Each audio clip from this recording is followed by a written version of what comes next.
Welcome to On Our Watch, a podcast about coastal erosion and sustainability in Louisiana. My name is Marion Evans. I'm a filmmaker and a producer of the documentary On Our Watch, a feature-length film that examines Louisiana's coastal land loss crisis and the ways in which it affects our communities, industries, and culture.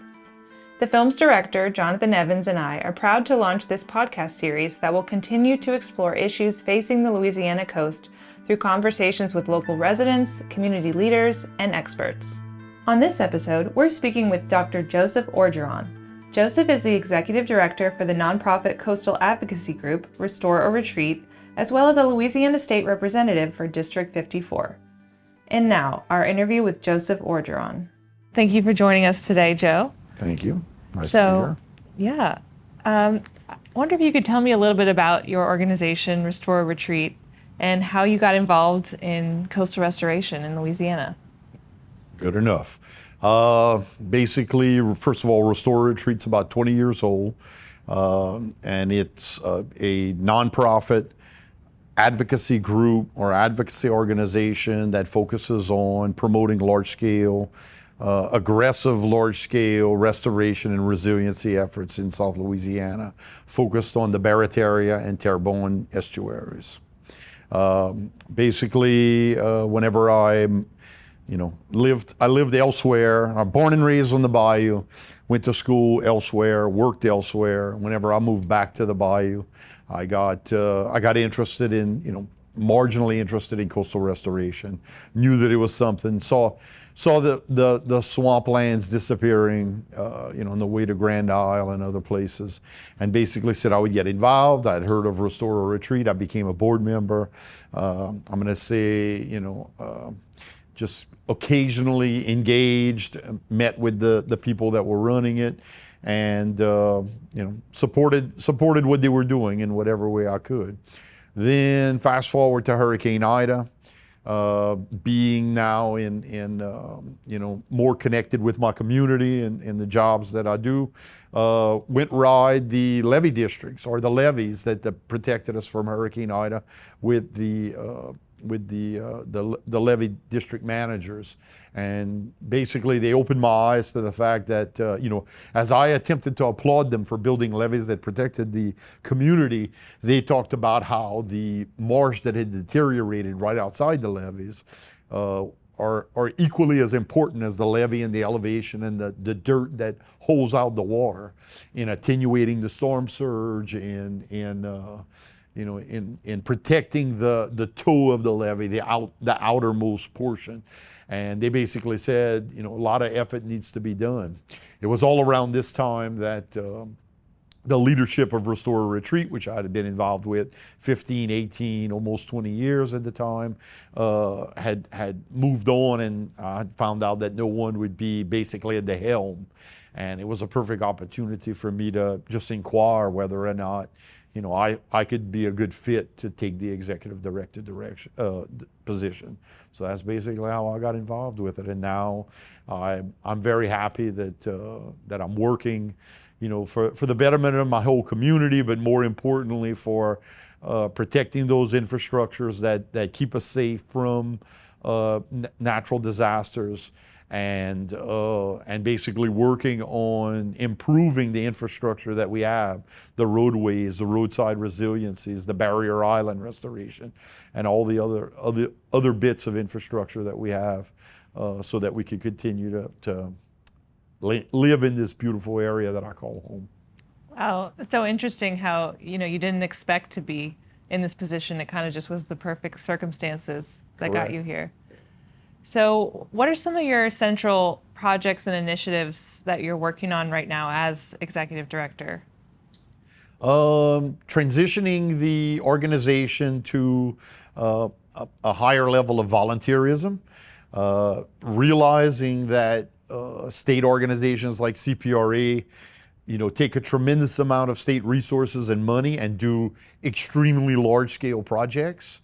If you go to any of the national coastal restoration conferences or anything, and you hear other people from Virginia or Texas talk about their large projects, you come to realize that they're postage stamps compared to what we do in Louisiana. So we really do extremely large scale, and having a small organization, nonprofit, we're really just the volunteer efforts we do is just barely touching the minutia of the project scales that CPRA does, but involving the people, getting them directly involved, getting their hands dirty, helps, I guess, perpetuate the funding for CPRA.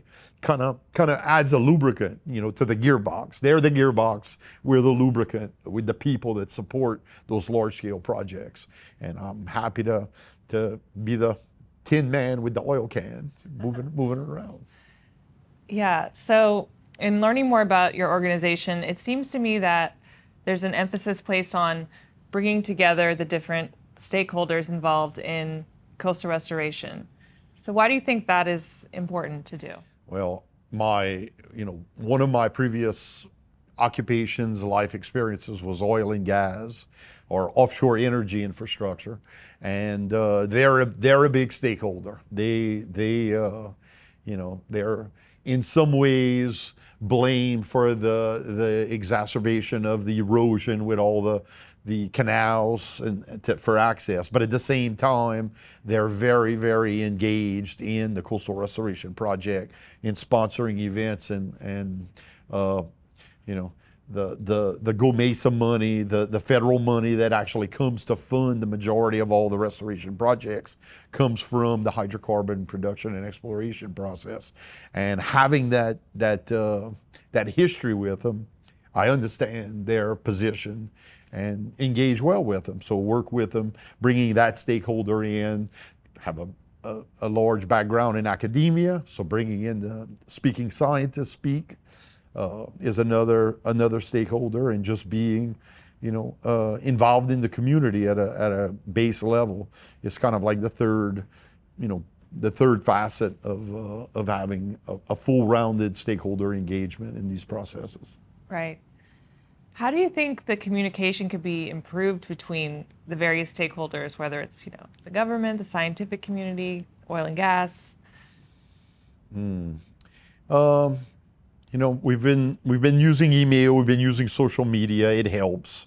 Been playing around with a little text messaging a little bit, but I think just us doing our postings and showing everyday people assisting and doing small but yet beneficial, meaningful things is probably the best way of communication. The other ones were the roundtable engagements. Whenever the CPRA master plan was, before getting approved, the master plan and the annual plan, which is 6-7 year cycle, we had some roundtable discussions, community roundtable discussions, where CPRA came in and the community were invited, interested parties.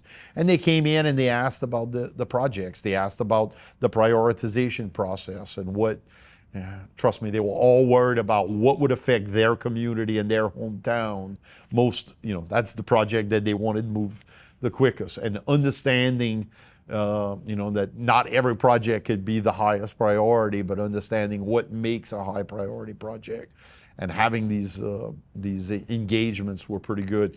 The downfall was that that 5-6 year cycle may be done on an annual cycle, might be something, and we're kind of investigating that right now with some other nonprofits and other NGOs in trying to get funding so that we could do it on a more regularly basis in the community.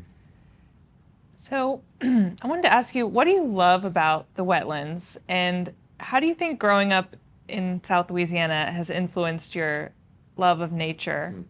Abundance is the word that comes to mind. Shrimp, fish, just ducks, deer. I mean, there's not many other places, in the nation where, if you look back to the indigenous people, I've actually heard indigenous people say, within 15-20 minutes of waking up, they had the substance for the day, and I don't know if that's how well that plays in other parts of the nation, but it just shows the vast abundance that we have, and and I understood early on, the hydraulics and the Mississippi River and the need to, for the government to basically dam and control the river, but at the same time, it's starting what's now basically a 100-year necrosis, basically a slow dying process of the estuaries that were fed by the river. And just very, very happy to see that some of the projects that have gotten recent groundbreakings will reconnect the marsh and the estuaries with the lifeblood of the river. So I don't know if that answers your question, but growing up down here, it was just always seemed like it was so abundant. Fish, shrimp, ducks, everything. So that's what Yeah, makes me no, love it does. I mean, the reason I asked is just it seems like from some of the people we talk to that having that relationship with nature from a young age is what makes that difference and makes people want to get involved. Yeah. So speaking of the diversions, I wanted to ask you about the recent groundbreaking for the Mid-Barataria Sediment Diversion Project, and what was that like being there at the groundbreaking ceremony? 20 years in the making. Hurry up with the ceremonial and get the bulldozers moving. It was what was on my mind most of the time. Like, let's get started right now. Right. If it would have been started 15 years ago, then maybe, maybe 10 years of freshwater introduction into the Barataria Basin would have not been miles and miles of 3-foot high brackish water swamp grass, but you would have had, cypress trees, live oaks, other things growing in there that would have attenuated the storm surge better and left more of the marsh intact, perhaps. So anyway, just a long time coming. Let's get it started. Yeah. So we were talking before the interview how you have many hats, and one of the hats you wear is that you're a Louisiana State Representative. Correct. So tell me about why you decided to run and what's your focus in that role?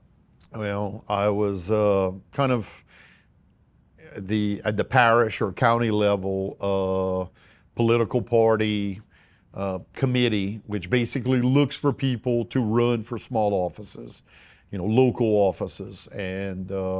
And whenever the state representative spot came up, I actually found a high school friend, and he ran, he won, he got sworn in. Unfortunately, about 3 months after being sworn in, he passed away from COVID. So immediately after that, people were asking, well, who's next? Who do we have next?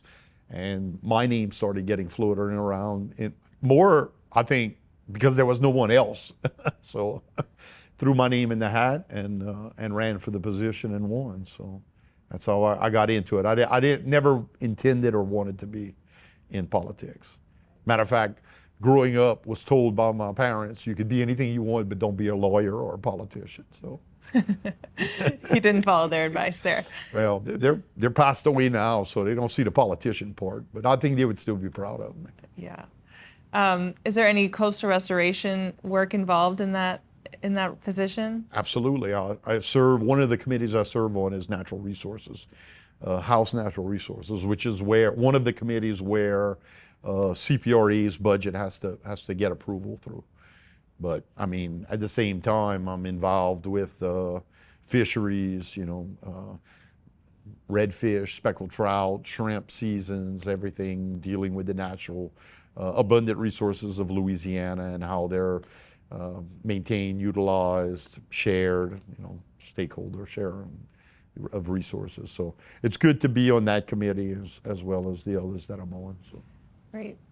And so tell me about you have this experience in offshore energy.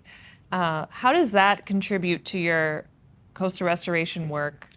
Well, started off by being in the family boat business, which primarily was focused on offshore oil and gas, or that, hydrocarbon energy, offshore support, and saw that what we were doing was primarily decommissioning, taking out old structures out the Gulf, and the idea of a glorified undertaker or a glorified garbage truck driver was not what I like. So started looking for alternative revenue streams on how to use the vessels for something else. So it started off by doing, I would call it like specialty construction jobs with him, then scientific coring, actively seeking out scientists who needed to do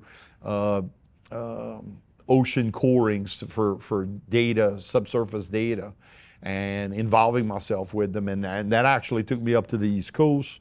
I did a project with a bunch of European scientists, and before coming back to the Gulf of Mexico, got not one, not two, but 3 calls from offshore wind companies interested in the vessel while it was on the East Coast, saying that they might be able to make use of it. Ultimately, one of the companies hired us. We went up to a little place I'd never heard of called Block Island, did geotech corings, which ultimately are where America's first offshore wind farm was put. And in following the offshore wind, realizing that, wow, this is something that, despite the East Coast being where the Pilgrims landed, and whaling and shipping, and a maritime history much longer, you would seem richer than what we have here on the Gulf Coast, they have absolutely no experience of putting structures offshore, and there's just no knowledge and understanding of, or as we do and have evolved for 60 years here in the Gulf of Mexico. So that kind of opened up my mind to, wow, look, everybody who works in offshore energy over here, the vast majority of y'all actually don't do, it doesn't matter who you're working for, whether they want to reach down for hydrocarbons or up for air pressure. Your job driving the boat will be the same.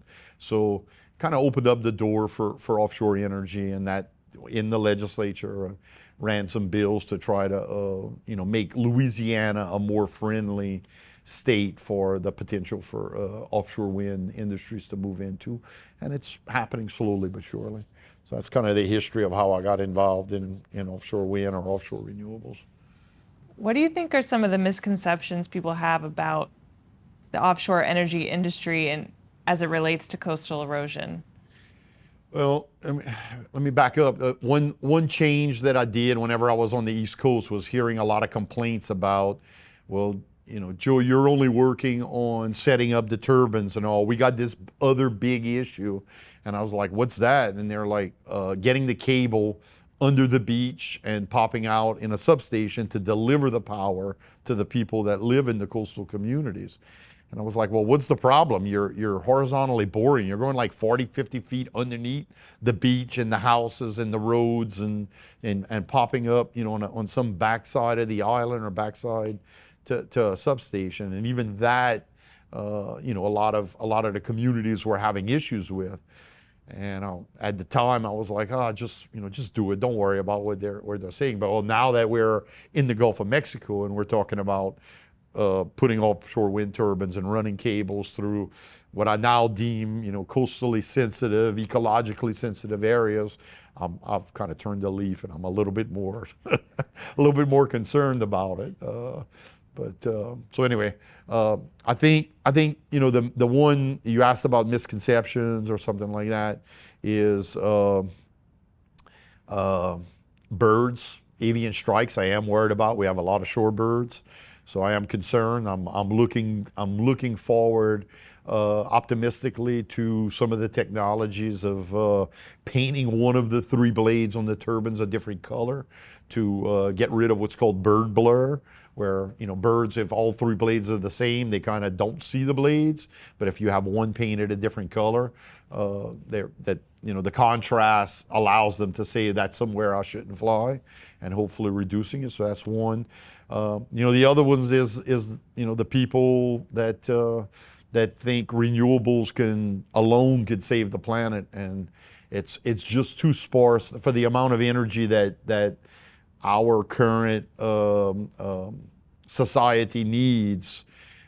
Man needs to continually move to a more energy dense form, and after wood and then coal and then oil and gas and nuclear, moving back to wind and solar is just a sparser energy source. And ultimately, in order to get to the scale, my belief, and to get to the scale of the amount of energy we need, we would have to put up way too many turbines and bulldoze too many acres of valuable land for solar. So it's just I'm a huge believer of all of the above energy, because I believe in diversification. And back to Hurricane Ida, your house runs on grid, you have a generator, and whenever the storm passes through, the power goes out, the generator takes over. And I had a situation during Ida where my whole home generator went out, and I had to go to a smaller generator, and then I needed to disconnect it and bring it to my mother-in-law's because her freezer was defrosting. So I had to run on a little, something like a little tailgate type of generator. So it's like whenever things get bad, it doesn't matter what the energy source is, as long as you have one, no matter how small it is, and it helps you to get back to where you were before. So I see solar, offshore wind, not as some people see it as, it's free and fanciful, and we don't really need it. And I look at it as, no. In certain times, every endpoint of energy source that you could get is beneficial. And who knows, someday, through some geopolitical mishap or something, electromagnetic pulse that takes out the grid, we might get the United States started by offshore wind turbines in the Gulf of Mexico or offshore the East Coast, providing the necessary power to start up the other energy sources. So that's why I'm always a proponent of as many different diverse energy sources as we can get. Right. These are complex problems, and there's drawbacks to certain things, but there's not a one size fits all. Definitely not. And that's the problem with government, is always looking for the one size fits all solution. Yeah. So lastly, what would you say are some of the biggest lessons you've learned through working with coastal advocacy over the years? And how's your perspective changed at all from when you started? Get to know the people, get to know the community and their needs, and speak to them empathetically, that you understand their issue, and try to get as much buy-in as you can, because it is a battle without it's a marathon without a finish line. It's going to be a constant fight. It will.